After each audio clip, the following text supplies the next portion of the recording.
নমস্কার, দেখছেন পথের দাবি নিউজ, সাথে আমি চিরঞ্জিত। আজ নৈহাটিতে দেখতে পাচ্ছেন অরবিন্দ রোডে প্রচুর মানুষের মিছিল, বিরাট জমায়েত নিয়ে নৈহাটি এরিয়া কমিটির পক্ষ থেকে, এরিয়া কমিটির অফিস থেকে বিকেল 6টা নাগাদ এক মিছিল সংগঠিত হয়। মিছিলটি সন্দেশখালীর যে পৈশাচিক অত্যাচার নারীদের ওপর, তার ওপর এই মিছিল বের করেন সিপিএম নেতৃত্বরা। আপনারা জানেন ওইখানে নারীদের ওপর যেভাবে শেখ শাহজাহান এবং তৃণমূলের নেতারা অত্যাচার করছে, সেই অত্যাচারের জন্য ওখানকার গ্রামবাসীরা এক হয়ে রাস্তায় নেমেছে এবং সমস্ত তৃণমূল যে অবৈধ কারবার সেগুলো ভেঙে চুরে দিয়েছেন এবং তৃণমূলের পক্ষ থেকেও তাদের বাড়ি ঘেরাও এবং বাড়িঘর জ্বালিয়ে দেওয়া হয়েছে। ওখানে ইন্টারনেট পরিষেবা বন্ধ করে দেওয়া হয়েছে। নারীদের অকাত্য গালিগালাজ করে বাড়ি থেকে বেরোয়া বন্ধ করে দিয়েছে। এগুলো সমস্ত কিন্তু তৃণমূলেরা করছে। তার জন্য এই মিছিল, এবং দেখছেন সরাসরি সিপিএম নেতৃত্ব গার্গী চ্যাটার্জি, মলয় ভট্টাচার্য, ইন্দ্রাণী কুণ্ডু সহ সকল লোকাল নেতৃত্বরা এখানে উপস্থিত রয়েছে। রাস্তায় বসে পড়েছে তারা এই প্রতিবাদ জানাতে। আজকে সকালবেলা ওখানে এক বাম নেতৃত্বকে অ্যারেস্ট করা হয়েছে তার মুক্তির দাবিতে, এবং এলাকা যেন শান্ত হয় এবং যারা ওখানে অত্যাচার করেছে তাদের সকলকে শাস্তির দাবিতে, এই নিরাপদ সর্দারকে মুক্তির দাবিতে বাম নেতৃত্ব এবং যারা কর্মী সমর্থক আছে তারা নৈহাটি অরবিন্দ রোড ধরে মিছিল এসে স্টেশন সংলগ্ন যে রাস্তা আরবিসি রোড সেখানে জমায়েত হয়ে দেখতে পাচ্ছেন একটা চাক্কা জাম, পথ অবরোধ করেন এবং পুলিশের সাথে অনেক ধস্তাধস্তি হয়। সম্পূর্ণটা দেখতে থাকুন, আপনাদের সরাসরি দেখাচ্ছি পথের দাবি নিউজে। এখানে উপস্থিত আছে রাজ্য কমিটির নেতা গার্গী চ্যাটার্জি নেতৃত্ব এবং লোকাল নেতৃত্ব, জেলা নেতৃত্ব সকলে এখানে উপস্থিত আছে। এসএফআই ডিএফআই নেতৃত্ব এখানে উপস্থিত আছে। সারা একটা পথটি ধরে পুরো একটা হুলস্থুল কাণ্ড, অ্যান্ড পুরো রাস্তা চাক্কা জাম করেন এই বামপন্থী কর্মী সমর্থকরা। এখানে শেখ শাহজাহানকে এতদিন হয়ে যাওয়ার পরও যে অ্যারেস্ট করা যাচ্ছে না, তার কারণ জানতে চায় পুলিশের কাছে। তাদের একটাই দাবি ছিল যে হয় তাদের অ্যারেস্ট করুক, শেখ শাহজাহান এবং তাদের সঙ্গী সাথী যারা আছেন দীর্ঘদিন ধরে 10 বছর ধরে যে সন্দেশখালীতে তারা অত্যাচার করছেন মানুষের ওপর, তাদেরকে অ্যারেস্ট করতে হবে এবং নিঃশর্তভাবে বাম নেতৃত্ব যারা অ্যারেস্ট হয়েছে তাদের মুক্তি দিতে হবে। আপনারা জানেন ওইখানে মীনাক্ষী মুখার্জি সহ সকলে আজকে ব্যারিকেড ভেঙে প্রবেশ করেছে, আর নৈহাটিতে এই রাস্তা অবরোধ করেছেন বাম সমর্থক নেতৃত্বরা। সিপিআইএমের পক্ষ থেকে এই অবরোধ চলছে। পুলিশ যথারীতি উপস্থিত হয়েছে এখানে। পুলিশ কিন্তু অবরোধ কাটানোর চেষ্টা করছেন, কিন্তু আন্দোলনকারীরা তাদের মত থেকে দূরে সরে যায়নি, তারা আন্দোলন চালিয়ে যাচ্ছে। দেখা যাক কি হয়। দেখছেন পথের দাবি নিউজ, সর্বদা সত্যের পথে।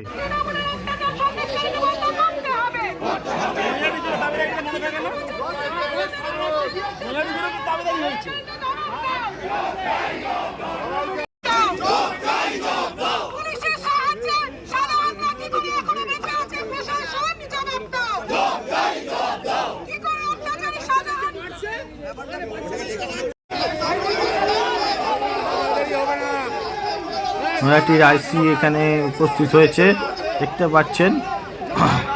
নৈহাটি আইসি সিপিএমের থেকে এই পথ অবরোধ সরিয়ে নিতে বলছেন।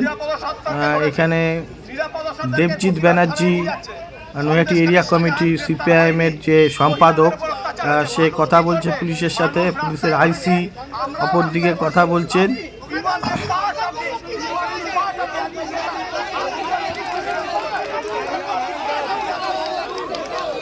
এবং এখানে দেখতে পাচ্ছেন সরাসরি অভিষেক ভট্টাচার্য, ডিআইএফআই এর সম্পাদক অভিষেক ভট্টাচার্যের সাথে নৈহাটির আইসি একটি বাক বিতণ্ডা শুরু হয়। তাদের দাবিকে বজায় রাখতে পুলিশের সাথে একটা বাক বিতণ্ডা কিন্তু এখানে চলছে রীতিমতো।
আমরা কোনো পুলিশ প্রশাসনের কথায় আন্দোলন করিনি, কোনো পুলিশ প্রশাসনের কথায় আন্দোলন তুলব না। এবং প্রত্যেকটি কথা বলার জন্য বলছি, নিরাপদ সত্তার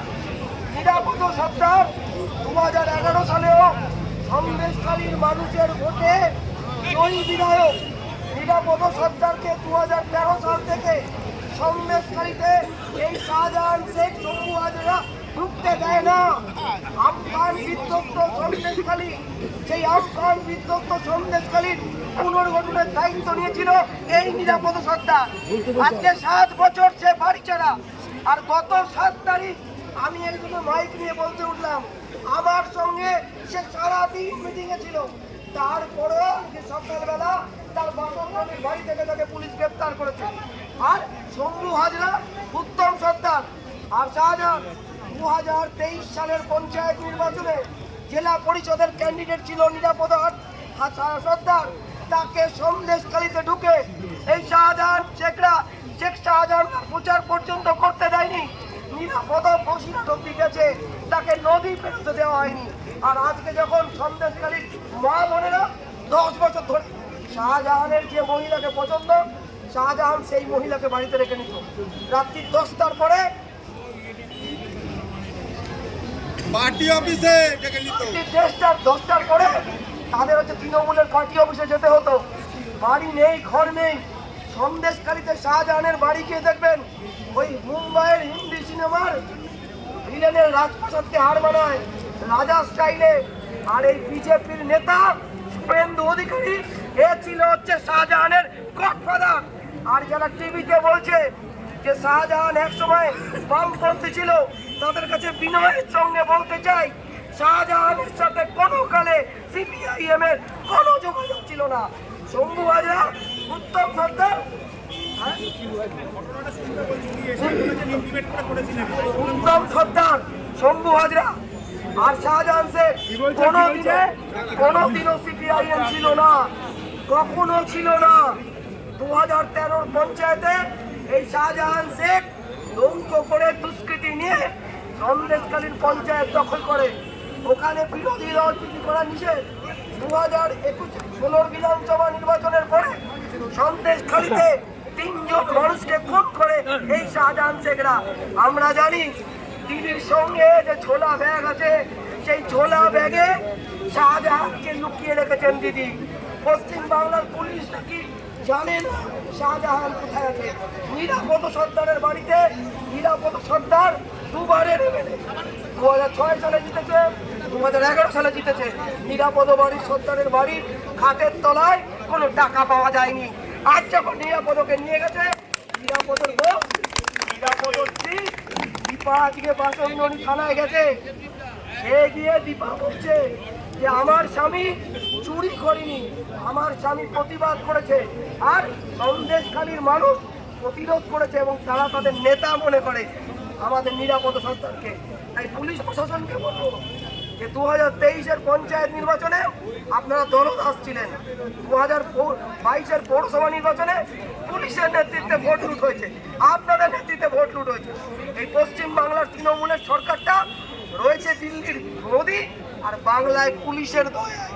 তাই আমরা কোনো পুলিশের কথা আন্দোলন প্রত্যাহার করবো না এবং আমরা এরপর আজকে লড়াই শুরু হলো। নিরাপদকে যদি নিঃশর্ত মুক্তি না দেওয়া হয়, আমরা জানি তাকে বসিরহাটে নিয়ে যাওয়া হয়েছে। কমরেড নিরাপদর সাথে আমার ফোনে কথা হলো, নিরাপদ বলল আমাকে যদি চাঁদেও নিয়ে যাওয়া যায় তাহলেও আমি ভয় পাবো না,